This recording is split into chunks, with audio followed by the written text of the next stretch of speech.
আজ তুমি যে জায়গায় বসে আছো, হয়তো ক্লান্ত, ভাঙা, অবসন্ন, হয়তো কারোর সাথে কথা বলার মতো শক্তিও নেই।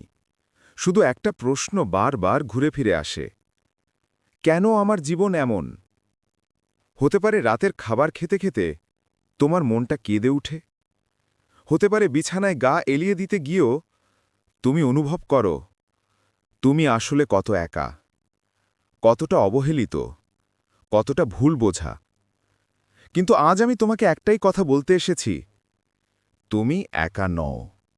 যত দূরেই যেও, তোমার প্রতি দৃষ্টি রেখে আছেন একজন মহান স্রষ্টাকর্তা, যিনি তোমাকে যতটা জানেন ততটা তুমি নিজেকেও জানো না। তোমার জীবনে এখন যে পরীক্ষাগুলো চলছে, হোক সেটা দারিদ্র্য, শোক, অপমান, ভুল বোঝাবুঝি, সম্পর্কের ভাঙন, মানসিক চাপ, এসবের উদ্দেশ্য একটাই, তোমাকে শক্ত করা আর তোমাকে কাছে টেনে নেওয়া। তুমি কি ভেবেছ যে তুমি আজ ভেঙে পড়েছ? এটা কি আল্লাহ দেখছেন না? তিনি কি তোমার বুকের অভিমান শুনছেন না? তিনি কি তোমার নিঃশব্দ কান্নাটুকু গুনছেন না?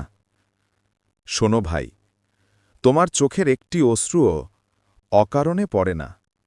তোমার হৃদয়ের প্রতিটি ধাক্কাও লিখা হয়ে থাকে লৌহে মাহফুজে।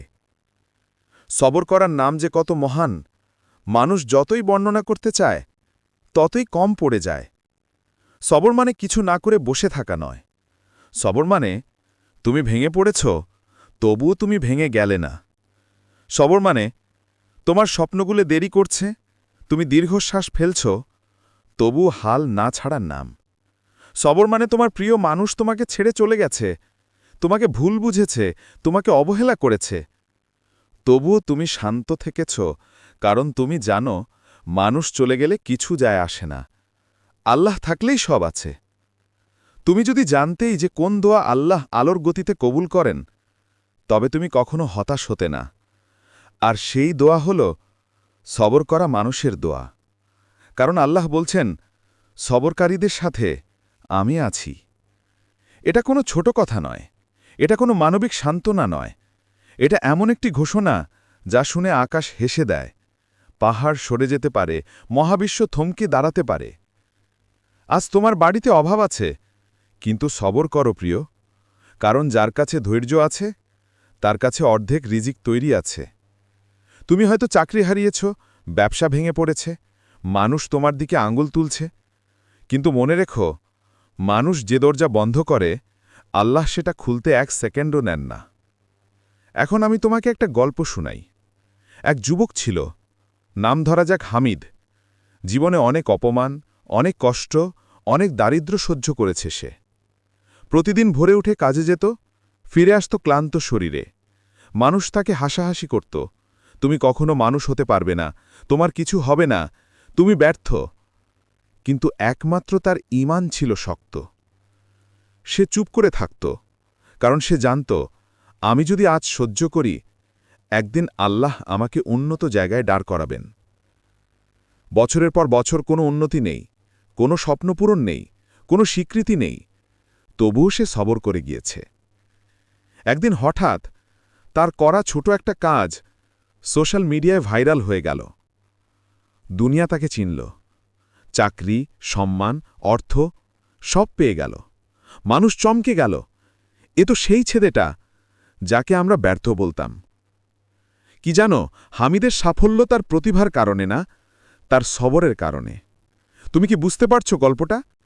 আজ তুমি যেখানে লড়াই করছ, সেই জায়গাটাই হয়তো তোমার সাফল্যের দরজায় রূপ নেবে।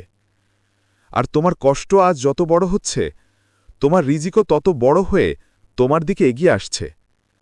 একটা কথা মনে রেখো, মানুষ যতক্ষণ পর্যন্ত তোমার সাফল্য দেখবে না, ততক্ষণ তোমাকে বিচার করতেই থাকবে। কিন্তু আল্লাহ আজকেই তোমাকে দেখছেন, তোমার বুকের ব্যথাটাও তিনি জানেন, তোমার সীমাবদ্ধতাও জানেন, তোমার ত্যাগও জানেন, তোমার চোখের পানিও তিনিই তো সবার আগে দেখেন। তাই মানুষ যখন তোমাকে ছোট করবে, একটু মাথা নিচু করে হাসো আর মনে মনে বলো, দাঁড়াও, আমার রব এখনও কাজ শেষ করেননি। সবচেয়ে অদ্ভুত ব্যাপার জানো কি? তোমার যে কষ্টটা এখন তোমাকে প্রতিদিন রাতে রাগিয়ে তুলছে, কান্না করাচ্ছে, চাপ দিচ্ছে, একদিন সেই কষ্টটাই তোমার সাফল্যের গল্পের সবচেয়ে গুরুত্বপূর্ণ অধ্যায় হয়ে দাঁড়াবে।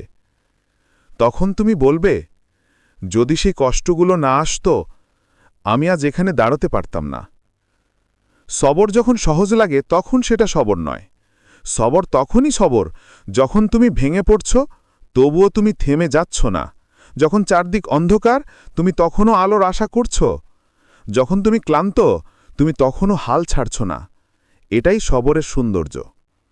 আজ যদি তুমি কষ্টে থাকো, এই স্পিচের একটা লাইন মনে রেখো, আল্লাহ কখনো সেই মানুষকে ভাঙেন না যাকে তিনি গড়ে তুলতে চান।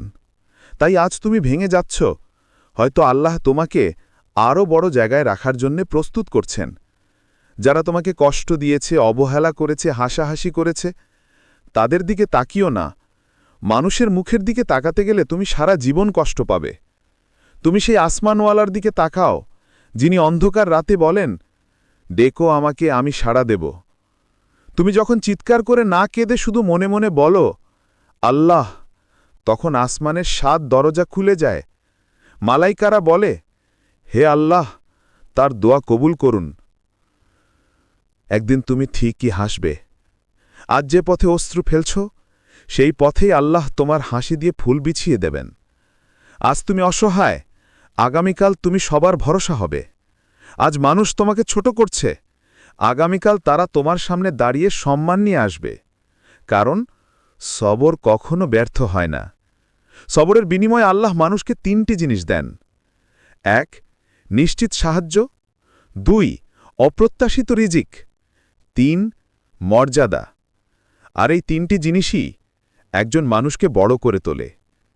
শেষে একটি বাস্তব কথা বলি, যে মানুষ সবর করতে শিখে যায়, সে আর কাউকে ভয় পায় না, না দারিদ্র্যকে, না মানুষের কথাকে, না পরীক্ষাকে, না কঠিন সময়কে। তার ভয় থাকে শুধু এক জায়গায়, আল্লাহ আমাকে ছেড়ে না দেন। আর যদি আল্লাহ তোমাকে না ছাড়ে, দুনিয়ার কেউ তোমাকে হারাতে পারবে না। আজ তুমি দুঃখে আছো, ভয় পেও না। তুমি যে অশ্রু ফেলছ, সেটা আল্লাহ গুণে রাখছেন। তিনি কারো চোখের পানি অকারণে ফেলতে দেন না। আজ রাতের কষ্ট আগামীকাল সকালেই আশার আলোয় বদলে যাবে। দাঁড়াও, নিজেকে সামলাও, আল্লাহর উপর ভরসা করো, আর মনে রেখো, সবর করো, তোমার জীবন বদলে যাবে। কারণ আল্লাহর কাছে তোমার গল্প এখনও শেষ হয়নি, তোমার শেষ অধ্যায় বাকি। আর আল্লাহ যখন শেষ করেন, তা সবসময় সুন্দর, সম্মানজনক আর সুখের হয়।